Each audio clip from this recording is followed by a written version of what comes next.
Well, joining me now is socialite and Prince Andrew's former girlfriend, Lady Victoria Hervey, author and historian Dr. Tessa Dunlop, and my son's former Royal Editor Duncan Larcombe, and from America, a lawyer to 20 of Jeffrey Epstein's victims, Gloria Allred. Well, welcome to all of you, a stellar panel. Gloria Allred, well, first of all, lovely to talk to you, and a belated Happy New Year to you, Gloria. Your reaction when you heard that Ghislaine Maxwell had given this extraordinary interview from behind bars, and I suppose more pertinently to the content of that interview? Well, I think that she obviously was trying to be helpful to her former friend or acquaintance, Prince Andrew, and that was part of her intent. I can't read her mind. I don't know what her motive was in saying it. Maybe it's because that's what she believes to be true. But it has stirred up quite a storm. But at some point, we should talk about whether there really is going to be a trial, because I have done many settlements with his attorney, not about this case, although you're correct, I did represent 20 victims of Jeffrey Epstein, some of whom had accusations against Ms. Maxwell. But there was a settlement, and his attorney, Andrew Brettler, is very, very good.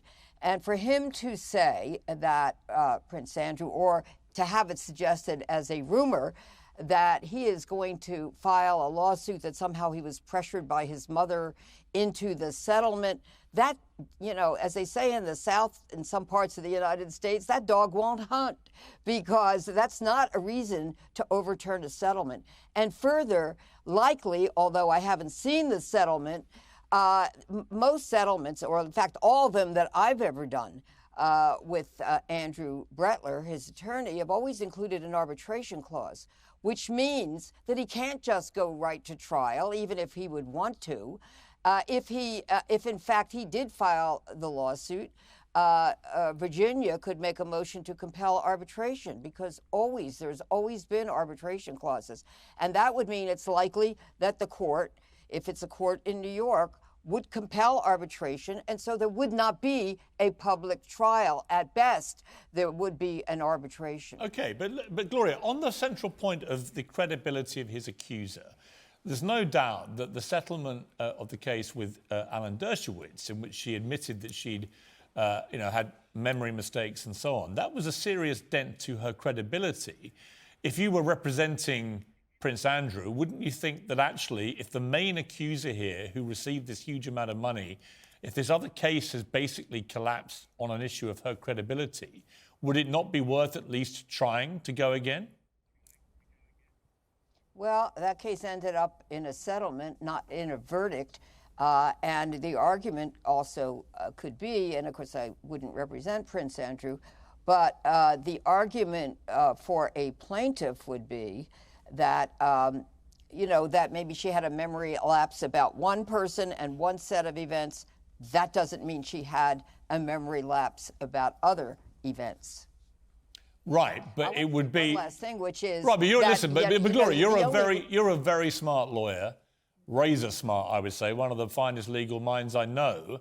If you had a situation like this and you were up against it on the other side, wouldn't you think that if her credibility was now seriously in question, if her memory was proven to be completely wrong in another allegation of a similar kind, would you not think that that might open the door again? Perhaps, but I think it's unlikely. In order for Prince Andrew to have an actual trial, or, even in an arbitration, he would have to prove some kind of fraud at the time. And not only that there was a fraud, that that Virginia was part of this fraud. That's a very high bar of evidence. That's very difficult for him to prove, and I don't know that he's ever going to prove it. Okay. Interesting stuff. Let me come to Tessa on this. Look, I have a view that the moment Andrew paid that cheque, it was game over in this case. He can't revisit this. He said, I'm going to take it all the way, I'm going to clear my name. Then he just caved and paid a massive amount of money, millions. We're not exactly sure how many. You read between 3 and 10 million. It's, take your choice. But it was millions and millions of dollars to a woman he claims he never met, which never had any credibility, as far as I'm concerned. Why would you pay someone you never met millions of dollars in a sex abuse case? So you put it all together, and you think that. But, and it's an important but, if his main accuser, the woman he's paid all this money to, has got now serious credibility issues, why shouldn't Andrew re-enter the legal fray? It's an entirely separate case. This is absolutely classic. People going out of their way to discredit the victim of sex abuse crimes. Well, hang on. These girls generally girls. Hang on, just look, to play devil's advocate, people aren't going out of their way to do it. She was discredited in her allegations against Alan Dershowitz. In one he won in that one case. Right, but if an accuser admits that she actually lied about that man and told very serious allegations about which turned out not to be true, that's different, isn't it? I think it's really important to remember that these girls come from chaotic backgrounds, which is one of the reasons why it's so hard to make a case stick, which is why we all have to remember when we've been listening to what Ghislaine Maxwell's been saying. This is a woman who was called out by the judge. She was called out. You've got notes because you don't know anything about this case. I do know quite a lot about talking truth to power. I'm sitting here on an NDA, so I understand what it's like you don't know about as Virginia a woman. Giuffre. I can tell you quite a lot. She was called out by the judge. Have you read Judge her book? Nathan. Have you read Judge her book? Nathan. Have you read her book, which is a No. made-up book? There you go. I have not. She talks in that book about taking so many sleeping pills and so many drugs the weekend at Kinnerton Street that her memory was very hazy. Right. She writes that with her own hand. Let's recall that Virginia Giuffre, Ghislaine Maxwell, heinous and predatory is what the judge called her. And she went out of her, one second, she went out of her way to give Ghislaine a 20-year sentence that was beyond the maximum guideline. That is how appalling it was. It was extraordinary to get all those women talking truth to power in that way. So don't let's just finally miscredit. Miscredit Giuffre and her bravery. I'm going to be. Let's just be honest. She's a liar. You can't use language like that. I just want to finally remind you what Andrew signed his name to. Okay. I just want to... Sorry for the bad language that was used. There's no need for that. Victoria, here's the bottom line with this. I don't believe Ghislaine Maxwell at all. Right? I think she was up to her neck in it with Epstein. I think she was guilty as she was found guilty. And I find this revisionist bleating she's now doing is all self-centred to try and get herself off the rap. The more interesting question for me is Andrew, because he remains... He was made to settle. He didn't want to settle. But he's a grown man. Who makes him settle? The Queen, because he's an honourable person. He didn't have to settle. He did. Were you there in the room? I mean, I wasn't there, but I was told that the Queen and Buckingham Palace, basically, he was forced to settle. He had no choice.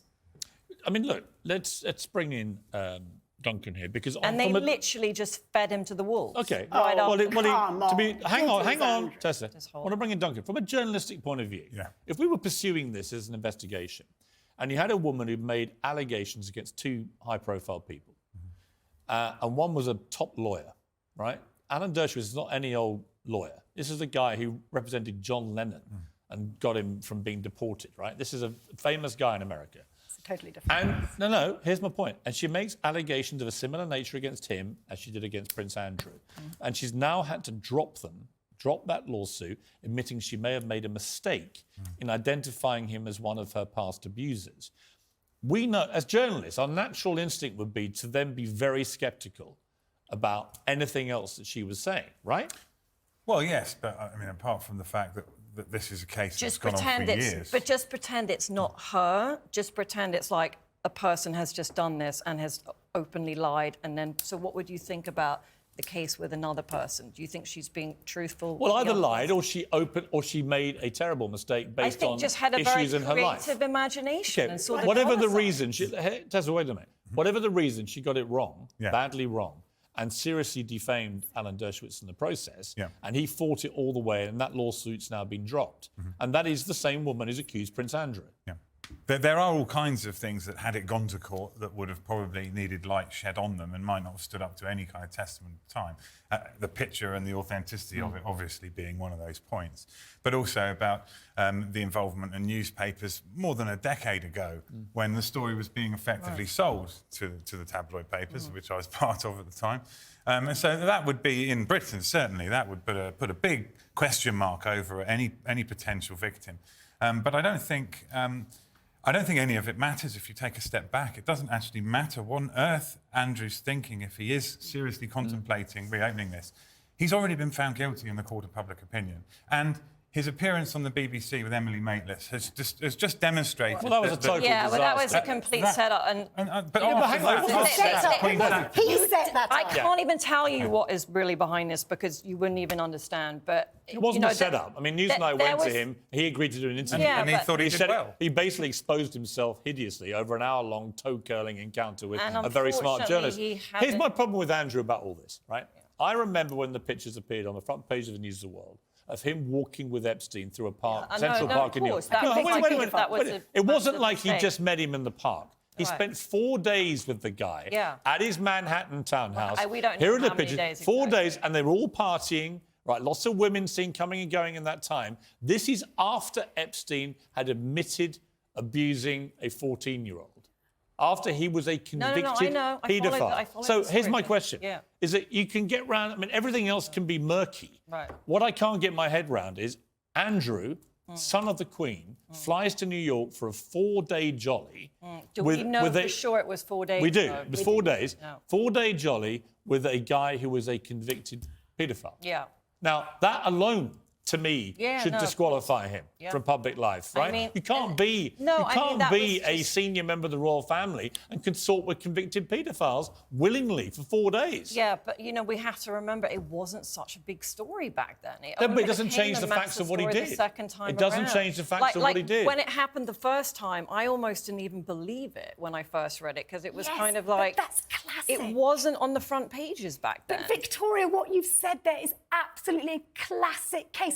People don't believe it when establishment figures do the unbelievable. But what I'm saying is you don't know about Virginia. Like, I've followed this day and night. Victoria, could I just tell you what Andrew signed his name to? Can I... No, what I've got here are notes from the case that he put his name to. Let me tell you, Andrew accepted...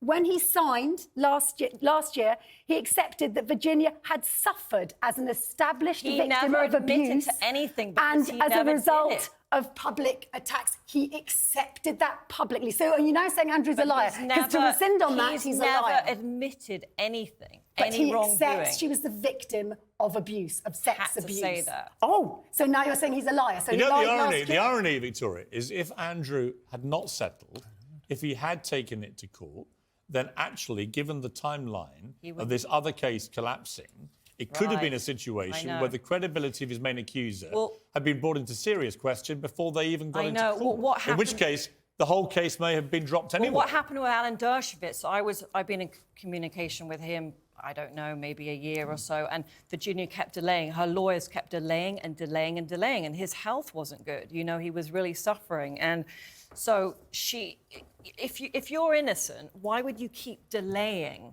a deposition, right? All right.